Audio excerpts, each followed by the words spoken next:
Listen.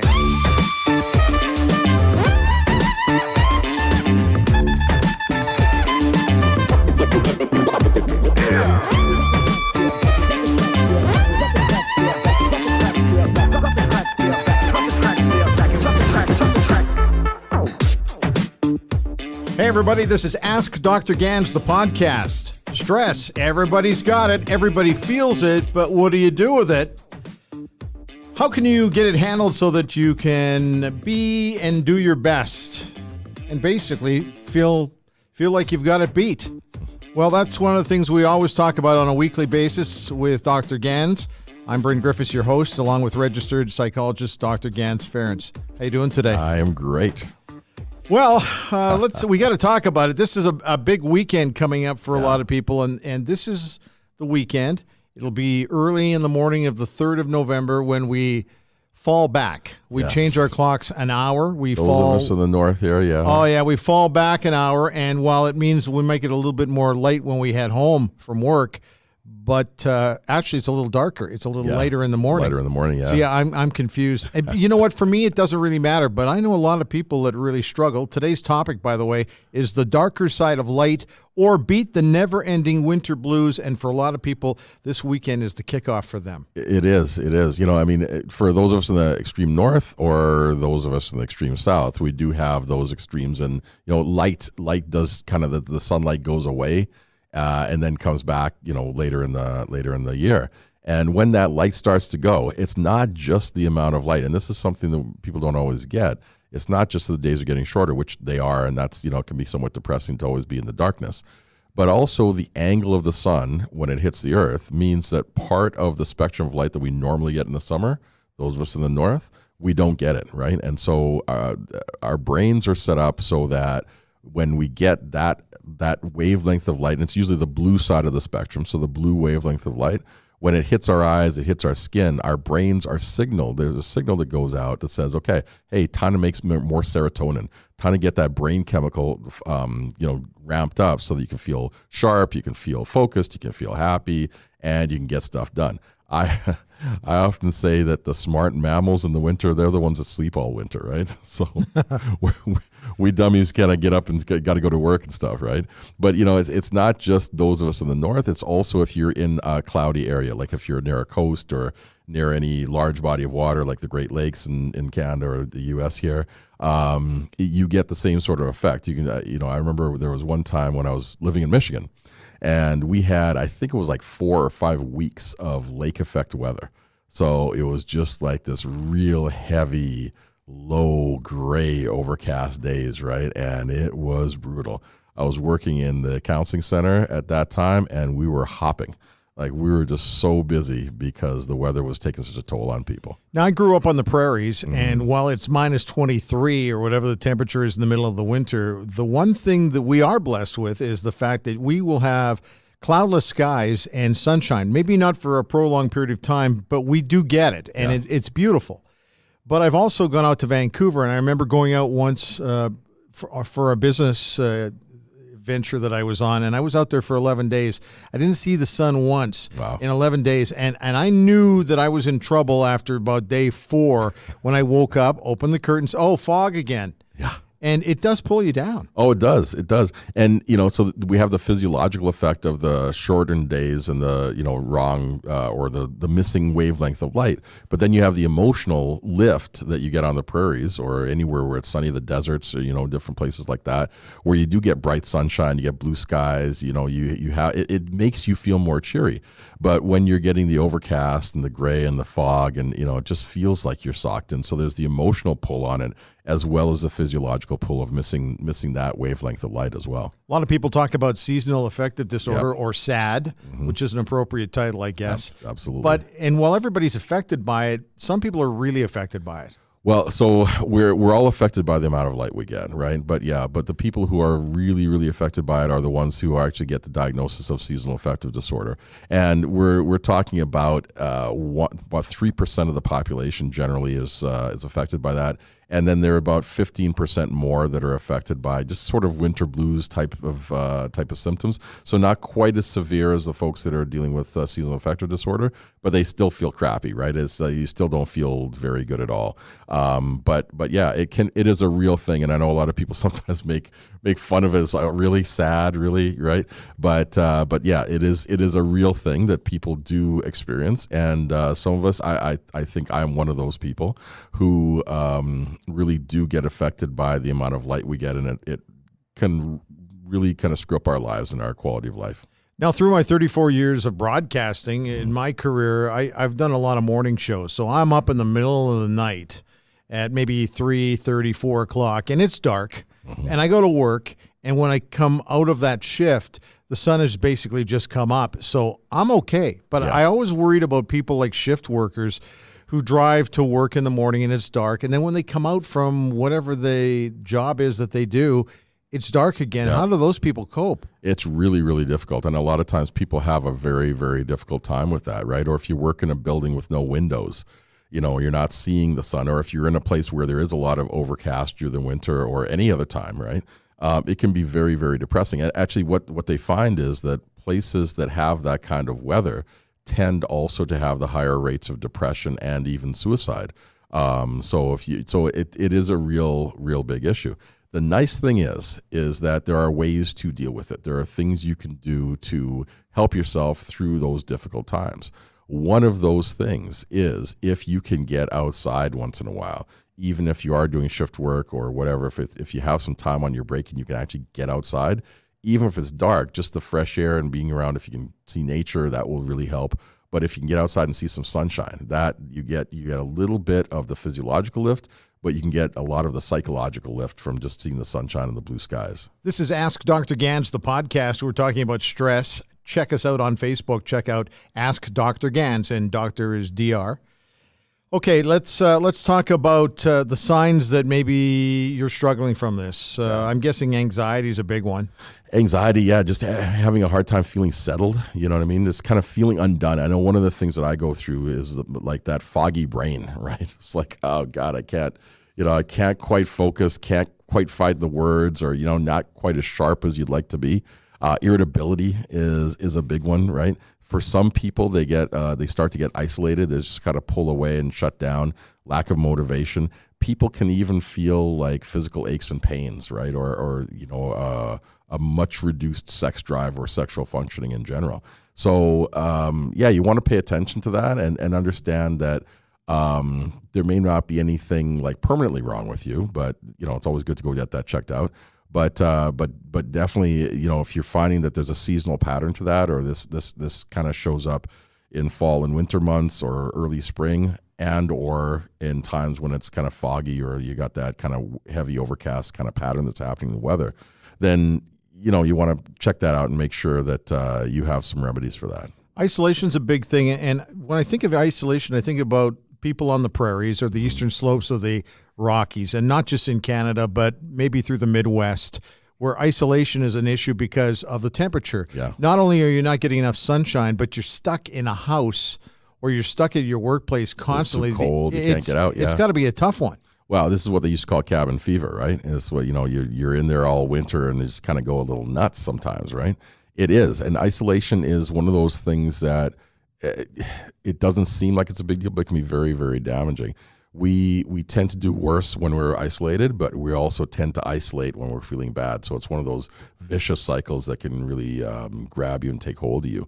So I really encourage people to reach out. And sometimes, especially in the winter months or when it's dark or you're not feeling like it, it's going to take some effort. But if you build it into your schedule, then, you got a class you got to go to, or, you work out with a buddy or go walking with a friend or meet somebody for lunch or whatever it is. You start to get out more. It is a really big boost, and it's one of those best things, one of the best practices you can do to help yourself emotionally and psychologically. When we have somebody that comes in that's having any kind of problem, we always look at what are their supports like? Who are they connected to? Are they connected to people? How often do they see them? What kind of fun things are they doing in their lives? Because we know that when people are connected to other people, they do better. They recover faster. They tend to protect themselves from all the mental health issues far better than people who don't have people in their lives or tend to be isolated. We think we can handle it pretty well, but I worry about kids because kids live in the moment, right? They don't really think about the big plans or the big scheme. We have a 12-year-old at home, and he would not understand what's going on. But are there signs with kids that they've got this as well? Well, a change in behavior is a big one, right? So if the kid is normally really happy and go lucky and they start to be moping around, or, for a lot of kids, like depression and anxiety show up as anger and disrespect, right? So they're harsher with you, they're not listening, or they might get kind of hyper and jumping around. So you really want to look at that. And, as parents, it can be kind of a pain in the butt to have your kid do that. But, try to be a little compassionate and say, hey, what's going on? What's happening? How was school and how you feeling? And they don't always know, because we don't always know even as adults, right? But you might pay attention to that and say, hey, you know what?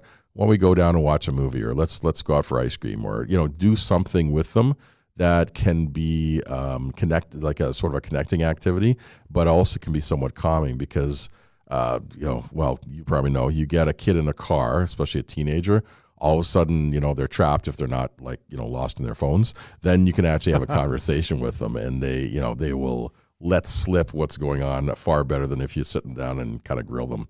There's a little trick we do at home, and I thought it was for the 12-year-old, and now I'm finding, no, not necessarily. It's for everybody in the household. We live in Canada, so hockey's very big. Yeah. So we know exactly what every night is. It's a hockey night, and we basically, if today's Tuesday and the hockey team is playing on Wednesday, it's almost like we've given ourselves a little carrot on a stick, something to help us get through today to tomorrow, and it just gives us something positive to think about. I love that. Actually, my psychologist calls it, he has this, what he calls a 2 or 3 carrot theory, right? or practice. And he says you should always have 2 or 3 things, just like the carrots. You want to have 2 or 3 carrots hanging out there that you're looking forward to, that gets you through. And as soon as you, and he says these should not just be, hey, I'd like to go see a movie, or I'd like to go on vacation. He's talking about, no, I've planned the vacation. We're leaving on November 19th at 7:00, right? And something that's actually hard and built into the schedule already. And when you have that, as soon as you execute that, you need to have at least 1 or 2 more planned out already, so that you always have 2 or 3 to look forward to. It gives your mind something to focus on, and gives you that joy. And the anticipation is like probably even more effective than actually doing it in terms of increasing your joy and your quality of life. Did you just pull that date out of your head? Oh, yeah. That's my birthday, so it made me laugh. Anyway, we're connected like that. We are. I went, how did he pull that out? Anyway, this is Ask Dr. Ganz, the podcast. We talk about stress every week, and we hope you join us. We know you do. The numbers are picking up, and we love the fact that not only are you listening to us, but you're also telling your friends, you're retweeting, or you're throwing it on Facebook that we're here. And you can also check us out online at AskDrGanz.com. Okay, one of the things you've been telling me about for the longest time is that eating obviously is an important part of the day. But one of the things that I've started to adopt lately is not having 3 square meals, but having, anywhere from 4 to 6 tiny meals. And it's helped my digestion, but can this also help this situation as well? Yeah, it can. Well, when you are, especially when you do it regularly, when it's not just sort of a one-off, or I feel hungry now, so I'm going to eat, right? But if you sort of get into a routine of a habit of doing this on a regular basis, you're doing a few things. One is your body gets to predict when it's going to get fed, which is awesome. So it can prepare for the food to be there. But when you shorten the time between meals, you actually help to level out your blood sugar level, which actually helps to kind of flatten out your hormone profile as well. So you actually can maintain positive mood. You can focus better.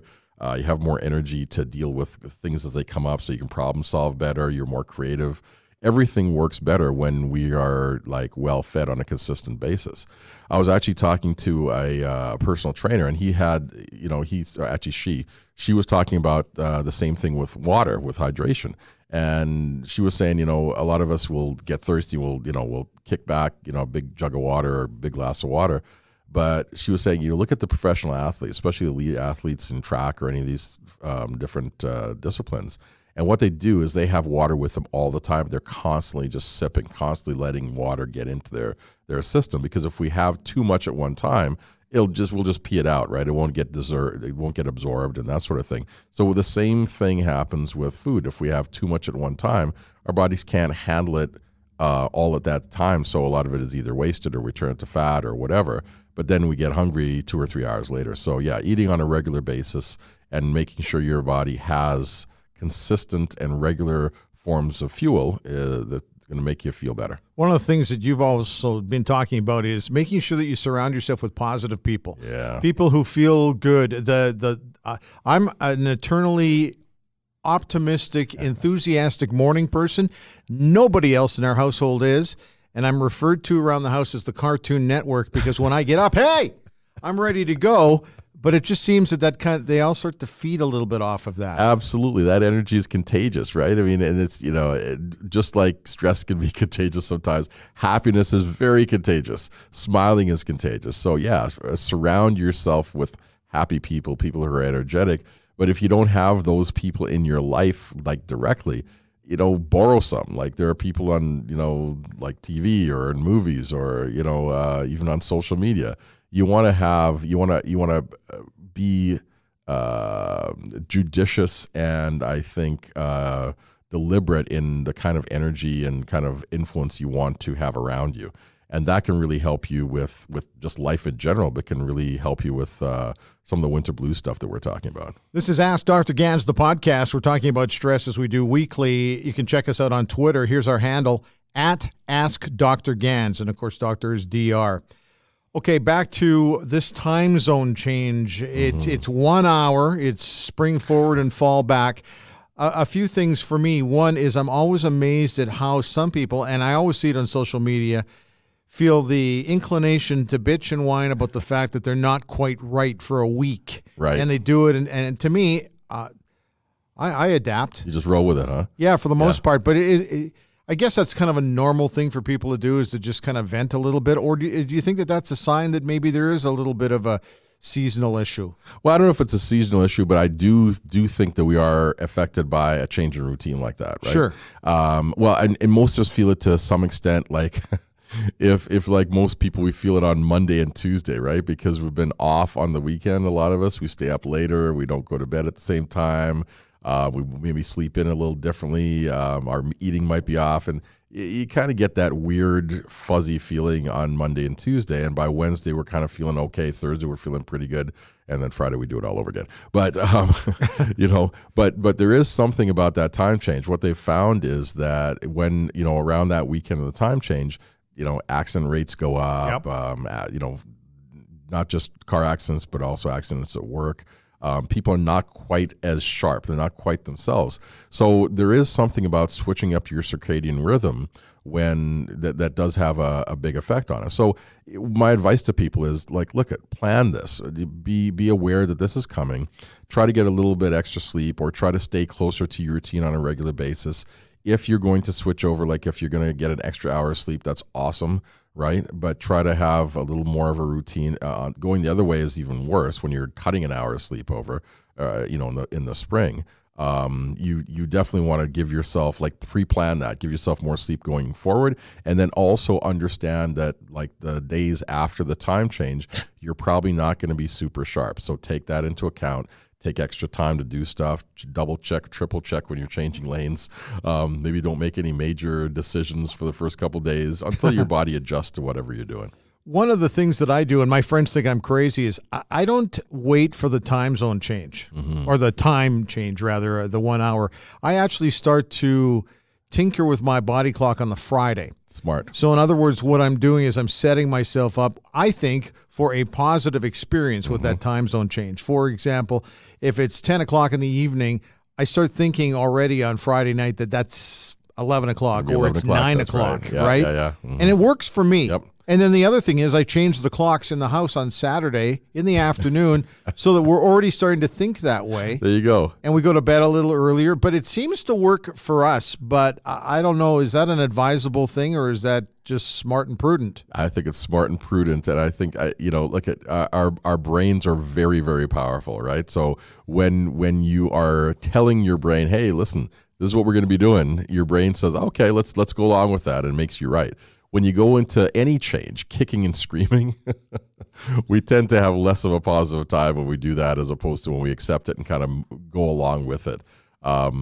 Things are always easier when you go with the flow as opposed to fighting it every step of the way. Now that's the time change, and that's one thing. But we talked about the light and the blue light factor and all that sort of thing. One little tidbit for somebody to help them get themselves through the winter a little bit when it comes to SAD. Yeah. So for me, I actually bought one of those seasonal affective disorder lights. So there are a number of them on the market. The one I have found that I like is there's one called the Philips Blue Light, and it actually gives you the blue part of the spectrum that we're missing when we're in the far north or the far south. And what I found is that it is very, very helpful with tricking your brain into making that serotonin. Of course, you got to make sure your brain and your body have the raw materials. So you got to eat right and make sure you have all that stuff, exercise. All the regular stuff you need to do to stay healthy works, but the light does make a huge difference for those of us who are having difficulty with that. If you can manage it. Something else that works great is getting away to a sunny destination. I was just going to say that's a big one for me. Oh, yeah. Getting away, even if it's for a couple of days, it really makes a difference when you can see some bright sunshine, feel some heat, see some blue skies. Then you come back and, I think the effect kind of lasts for a little while. Plus, it's like it breaks up the winter. And it's like, okay, I can handle the next 3 months of darkness or whatever it is. But that light thing is a really, really big positive thing that can happen. Now, on the flip side of that, though, there is a darker side. Okay. So the blue light is, when people are using like an actual SAD light, you don't want to use it too late in the evening because it will screw up your sleep. But then we also get blue light coming off of our phones, our tablets, our devices, all those screens. So this is why experts suggest that if you're going to be on your devices, you want to shut it down about an hour or at least half an hour before you go to bed.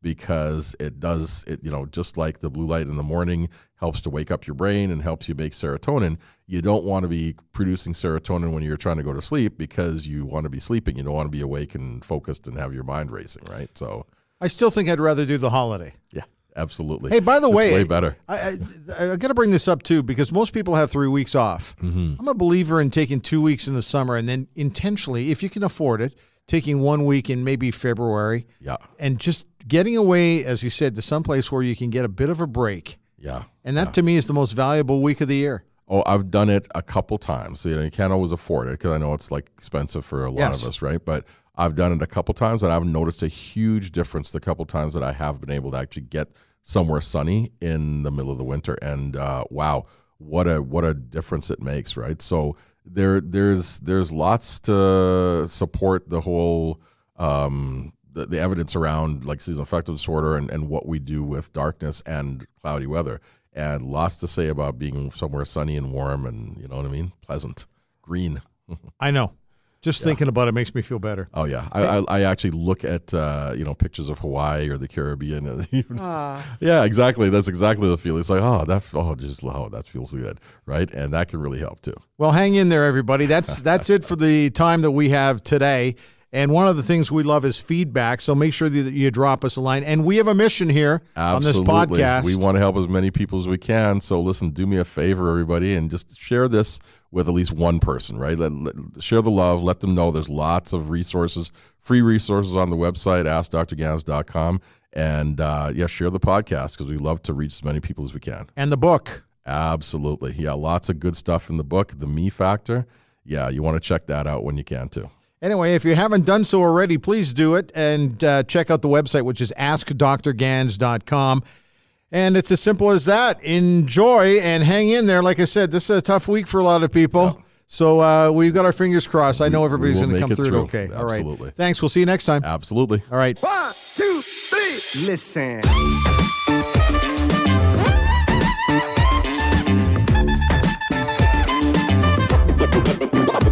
Yeah.